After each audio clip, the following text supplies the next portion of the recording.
Bom, as funções print e input. Na verdade, a gente já viu a função print, que é aquela que é utilizada para imprimir algum texto na tela. Então, a gente pode colocar aqui print, abre parênteses, aí abre aspas, e aí eu coloco o texto que eu quero imprimir. Alguma coisa a ser impressa. E ele vai aparecer no meu console. E o print é uma função muito útil, especialmente para, mostrar resultado de alguma operação para o usuário, ou dois, para fazer debugging. Então, ele é o método mais básico de debugging. Mas é interessante eu conseguir combinar o print com o uso de variáveis que a gente viu aqui. Então, por exemplo, se eu criar uma variável a igual a 1 e outra b igual a 2, e eu quero imprimir qual que é o valor de a no meu programa, eu posso pegar o valor de a e aí, aqui depois das aspas, eu coloco um vírgula e a, e ele vai entender o valor de a é 1. E eu posso colocar também o valor de b é b. E ele vai imprimir duas linhas com as informações de A e B. Mas eu também posso fazer coisas um pouquinho mais avançadas. Por exemplo, se eu quisesse colocar a soma de A e B, eu poderia criar uma variável C que é a soma de A e B, ou eu poderia fazer direto a soma aqui depois da vírgula. E fazer aqui a impressão do valor de A mais B é 3. O Python já faz a operação e já coloca aqui para ser impresso. E note que a função print, separando por vírgula, eu posso usar ela para colocar muito mais elementos. Então, eu posso colocar, por exemplo, olá, mundo cruel.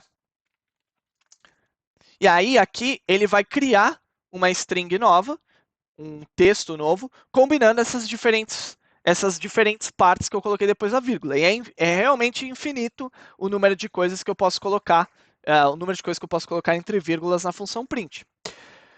Mas vocês vão ver que ele automaticamente colocou aqui um espaço entre as palavras.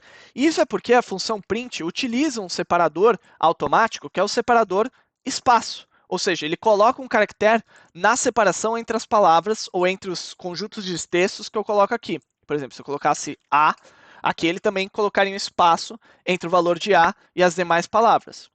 Então, da mesma forma, eu posso também mudar qual é o separador. Então, por exemplo, se eu colocar aqui que o separador é igual a barra, ele vai mudar e colocar o meu separador. Tá vendo? Então, tem esse sep igual, é o que a gente chama de argumento da função, que a gente vai entender em detalhes mais para frente, mas é uma opção de customização que você tem. E o texto que a gente imprime, ele pode até ter alguns caracteres especiais. Por exemplo, suponhamos que numa mesma chamada de print, eu quisesse colocar olá, e aí depois dasse um enter e colocasse mundo. Eu poderia chamar duas vezes, dois prints aqui, como eu fiz agora. Ou eu poderia pegar esse cara aqui, jogar ele aqui para cima, e poderia colocar um barra ao contrário n.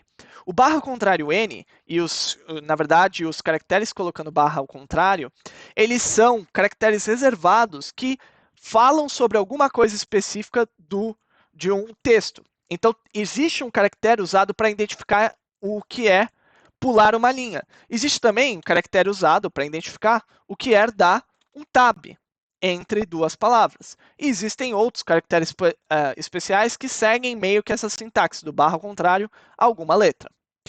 A gente também consegue incorporar o número inteiro ou as variáveis ao meu texto com algumas formatações especiais. Por exemplo, se eu fizesse aqui print o valor de A é, e aí aqui colocasse o valor A. Mas eu não quero usar o vírgula, seja porque vamos supor que eu tenha uma segunda palavra aqui, não sei. E aí eu quero usar um separador barra vertical.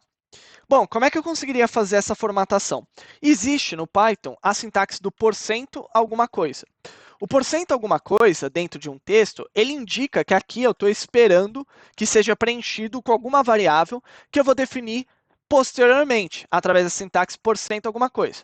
Então, no caso, porcento %d ou porcento %i, para uma string, ele é usado para definir que aqui eu estou esperando o número inteiro. Então, se eu fizer porcento %a, ele vai identificar que eu deveria colocar aqui o 1, que é o valor que eu passo depois. E isso eu posso fazer não só com uma, mas com várias variáveis. Eu posso colocar, por exemplo, valor de A é porcento %d. Aí eu vou colocar aqui, vou colocar um barra n. O valor de B é porcento %i. Vou colocar um barra contrário n. E o valor de A mais B é, e aqui eu vou colocar 1%D de novo, e aí aqui eu vou colocar 1%, e aí eu vou abrir parênteses, A, B e A mais B. Então veja que, primeiro, eu tenho que abrir parênteses, senão não funciona corretamente, e eu coloco na ordem do que eu quero que apareça aqui. Então primeiro eu quero que apareça A, depois eu quero que apareça B, e depois eu quero que apareça A mais B. E aí dando um Shift Enter nisso aqui, a gente vai ver o valor de A é 1, o valor de B é 2, o valor de A mais B é 3. Então ele formata com vários números ao mesmo tempo. Tá?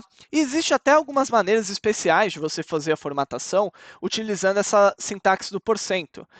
Por exemplo, se eu colocasse 1% 02D aqui com A, o que ele ia fazer é, ele ia entender que o número que eu quero disponibilizar tem que ter 2 caracteres.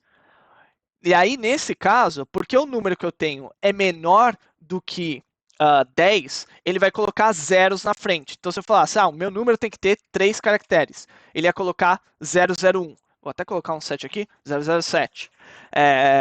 Então, existem ainda algumas mudanças que você pode fazer nesse %D, que a gente vai ver um pouquinho mais para frente, que permite você formatar a sua saída de uma forma específica.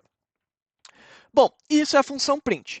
O que é o inverso, abre aspas, da função print, é a função input, onde ao invés de dar algo para a pessoa que está executando o programa, você pede algo da função da pessoa que está executando o programa. Então vamos supor que eu peça para um usuário para ele me dar um número, né? O que eu vou fazer? Eu vou colocar input, abre aspas, vou colocar algum texto para ser disponibilizado para o usuário. E se eu rodar isso aqui, você vai ver que vai aparecer uma caixinha pedindo aqui um número do usuário. Eu posso colocar, sei lá, 1 e ele vai imprimir. Agora, note que o que foi devolvido aqui da função input é o valor 1 entre aspas aqui. O que significa que ele interpretou isso aqui como um textozinho. Né? Então eu posso fazer essa conversão de texto e eu posso guardar esse texto, inclusive. Então vamos supor que eu queira guardar a informação que eu coloco. Eu coloco aqui num igual a input, me manda aí um número, e aí eu vou pedir aqui um número para o usuário, vou colocar o valor 1, e agora se eu checar a variável num, você vai ver que ela está guardada o valor 1. E se eu quisesse fazer a conversão do número, aí eu tenho que usar uma outra função auxiliar, que é a função int, que me permite converter um determinado valor, que pode ser um número real, pode ser um outro número inteiro, pode ser texto, no número inteiro. Então, se eu fizer isso agora e colocar 1, e eu pedir para imprimir o valor de num, vocês vão ver que agora aparece o num inteiro e não entre aspas.